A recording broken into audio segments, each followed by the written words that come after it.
Então, aqui agora nós temos, mais uma vez, Jesus se referindo aos sinais, dizendo para nós observarmos os sinais. Ele traz o exemplo da figueira. Ele diz aqui, né? Vejam o exemplo da figueira. Jesus faz essa comparação. Ou de qualquer outra árvore, né? Quando vocês veem que as suas folhas começam a brotar, vocês já sabem que está chegando o verão. Então, quando as árvores, quando as plantas, elas começam a brotar, a gente sabe que o verão se aproxima, né? Nós estamos aí passando da primavera para o verão. Jesus traz essa comparação, ou seja, ele querendo dizer, né, aqueles sinais que ele trouxe para nós antes, que nós já vimos, sinais da natureza, sinais de guerra, de morte, de doenças. A própria destruição de Jerusalém e do templo foi um grande sinal do final dos tempos. Pessoas dizendo, né, serem Cristo, falsos cristos, falsos profetas, são sinais dos últimos dias. Nós até poderíamos dizer que a primeira vinda de Jesus, podemos dizer especialmente que a sua morte na cruz e a sua ressurreição foi o primeiro grande sinal de que nós já estamos vivendo os últimos dias.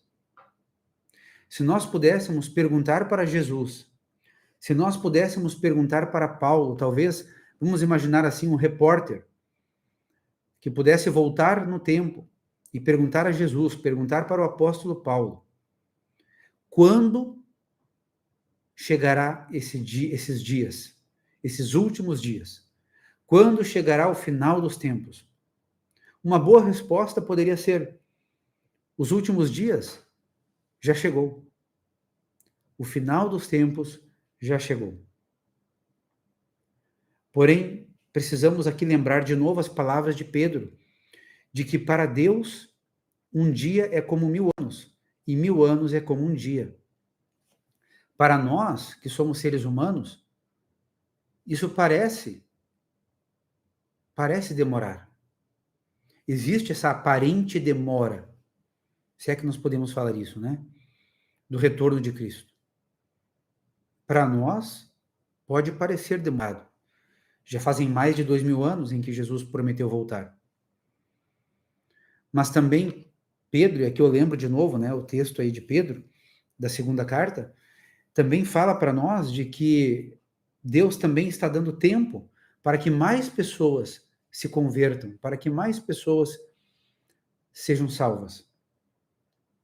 Inclusive, um outro sinal aí dos últimos dias, né, do final dos tempos, é de que o evangelho, esse sinal a gente não vê aqui em Lucas, mas vai ver em outro evangelho, o evangelho de Jesus Cristo, ele deve ser pregado, deve ser anunciado a todas as nações, a todos os povos.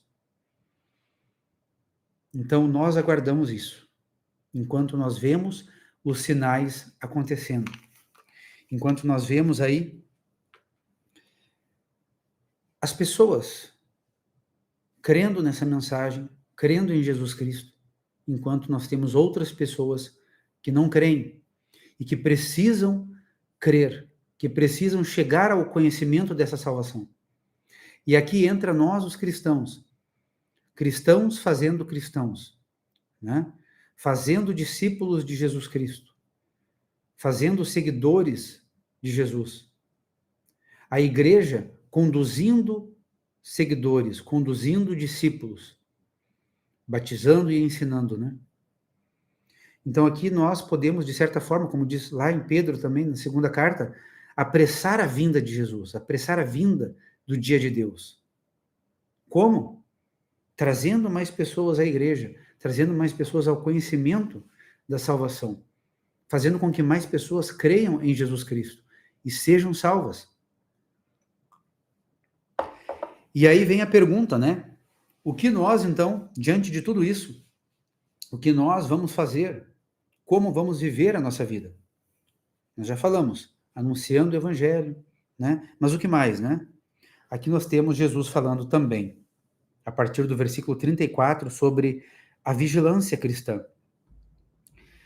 E Jesus terminou dizendo: fiquem alertas, não deixem que as festas, ou as bebedeiras, ou os problemas desta vida façam vocês ficarem tão ocupados que aquele dia pegue vocês de surpresa, como se fosse uma armadilha, pois ele cairá sobre todos no mundo inteiro.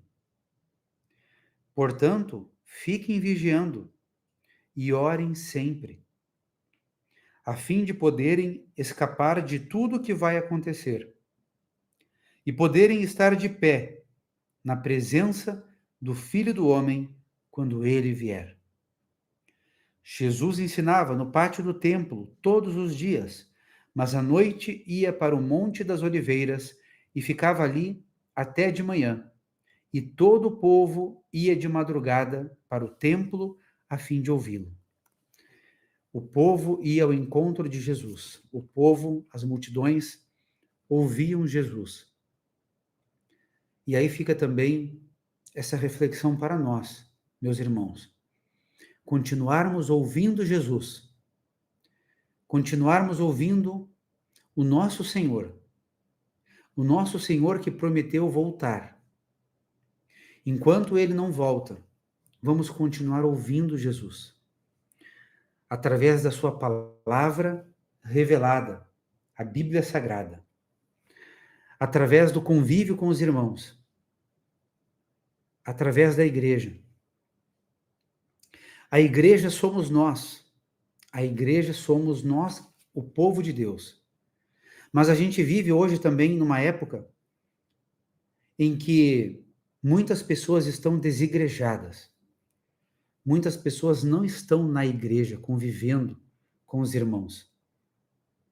A maioria dos cristãos, a maioria da igreja constituída, ela decidiu se reunir, especialmente em templos, em construções que são igrejas também. Ou melhor, em igrejas construções. Em um lugar específico para isso. Em um lugar onde é a casa de Deus. Onde as pessoas são chamadas a louvarem e adorarem o Senhor. A orarem a Ele. A cantarem hinos e músicas em louvor e adoração a Deus. Mas o mais importante, a receberem do Senhor as suas bênçãos, a sua palavra, o seu Espírito, receberem a salvação